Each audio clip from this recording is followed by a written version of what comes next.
तो कृपया गौ माता को पशु सूची से हटवाकर माता के रूप में दर्ज करवा के तभी मेरे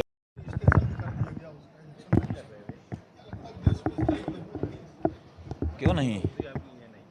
बात यह है कि जो लोग राजनीति में कार्य करना चाहते हैं उनके लिए सदा स्कोप है।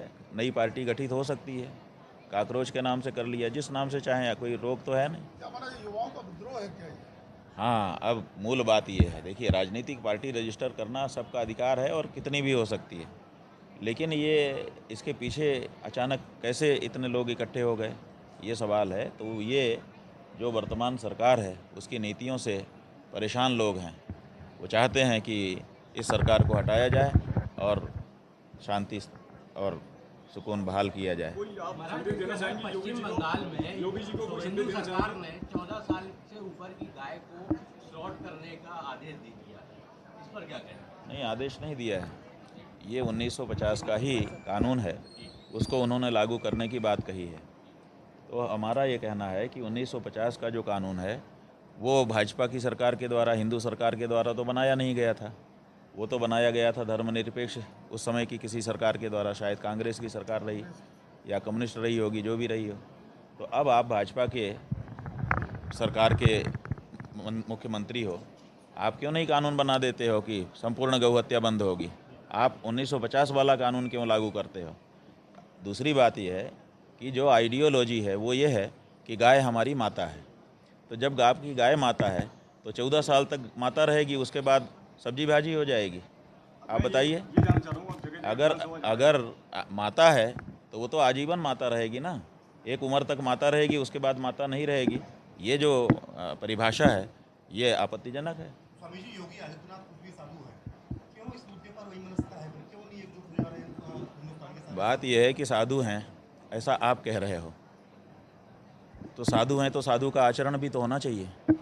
कोई गेरुआ कपड़ा पहन ले इतने मात्र से साधु नहीं हो जाता, उसको साधु जैसा आचरण करके दिखाना पड़ेगा। आप बताइए, आदित्यनाथ का कौन सा आचरण है जो साधु जैसा है? साधु बुलडोज़र लेकर चढ़ाता है किसी के ऊपर? बताओ, वो तो बुलडोज़र लेकर के चढ़ाते हैं, ये साधु आचरण नहीं है। दूसरी बात यह है कि साधु जो होगा, अगर उसके पास सत्ता आ जाए, ताकत आ जाए, तो सबसे पहले गौ रक्षा करेगा। इन्होंने 9 साल का समय, इनका कार्यकाल बीत गया, बहुमत की सरकार में बैठे हुए हैं, बुलडोज़र इनके पास है, इन्होंने गौ हत्या बंद क्यों नहीं अभी तक करवाई? क्यों गौ मांस का निर्यात धड़ल्ले से हो रहा है? क्यों गायें जो है उत्तर प्रदेश में कम हो रही हैं?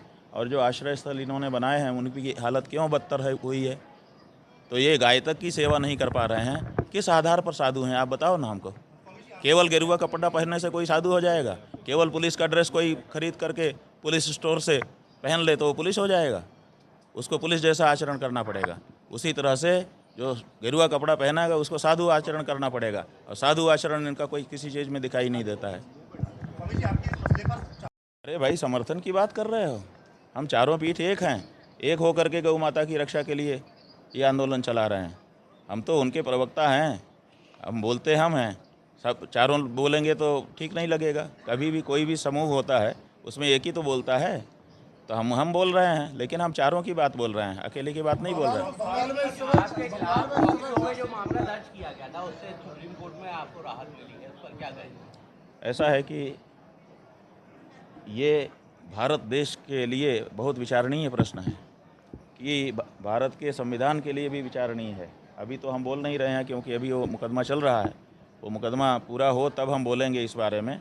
कि ये गजब की बात है कि कोई व्यक्ति आता है और एक कहानी बना लेता है कल्पित, और पूरी जुडिशियरी चलने लग जाती है। तो अच्छा है कि कम से कम न्यायालय ने समझा कि यह मामला फेक मामला है, नहीं तो ये तो गजब की बात है कि किसी के ऊपर कुछ भी लाद दो अचानक झूठा मूठा बना करके।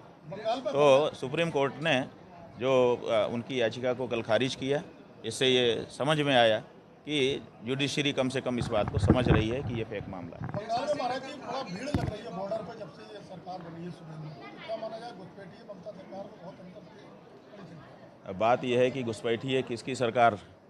बॉर्डर जो होता है ना, वो ममता सरकार का नहीं होता है। आप लोग ऐसा नैरेटिव चलाते हो। बॉर्डर तो भारत सरकार का होता है, जो अंतर्राष्ट्रीय बॉर्डर है।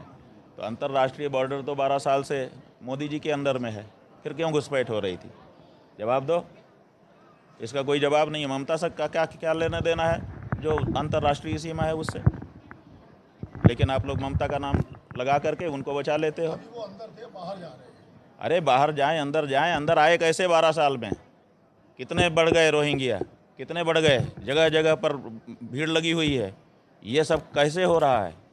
ये सब आपके पास जब बॉर्डर है, सुरक्षा है, आपका गृह मंत्री है, तो कैसे हो रहा है? इसका कोई जवाब नहीं देते हैं। कहते हैं कि हम 2017 में जो 27 में चुनाव होने जा रहा है, उसमें गौ माता की रक्षा का ही मुख्य मुद्दा होगा, उसी पर चुनाव होगा और उसी में सब पार्टियों को जवाब देना पड़ेगा कि गौ माता के बारे में उनकी क्या असल में इच्छा है।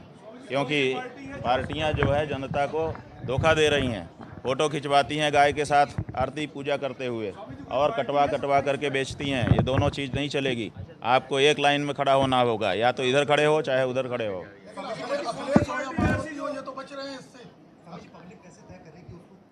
हम कह रहे हैं ना, पब्लिक कैसे तय करे। हमने ये कहा है, हमने पैमाना दिया है कि जो गाय को माता घोषित करके आए, माता तो कहो, हमने तो पैमाना दे दिया।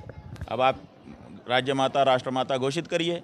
जो पार्टी सत्ता में है वो कर सकती है, जो पार्टी सत्ता में नहीं है वो कम से कम पार्टी में प्रस्ताव पारित कर सकती है कि हम माता घोषित करते हैं और अगर हम सत्ता में आए तो पहला काम हमारा ये होगा। यह तो हमने पैमाना दे दिया, अब करके दिखाए कोई पार्टी। घोषणा पत्र नहीं, शपथ पत्र। घोषणा पत्र क्या होता है? शपथ पत्र में बोलना पड़ेगा और अगर उस शपथ का पालन नहीं किया तो धक्का खाना पड़ेगा। ये नहीं चलेगा कि आप कुछ भी कह दो और बाद में कह दो जुमला है।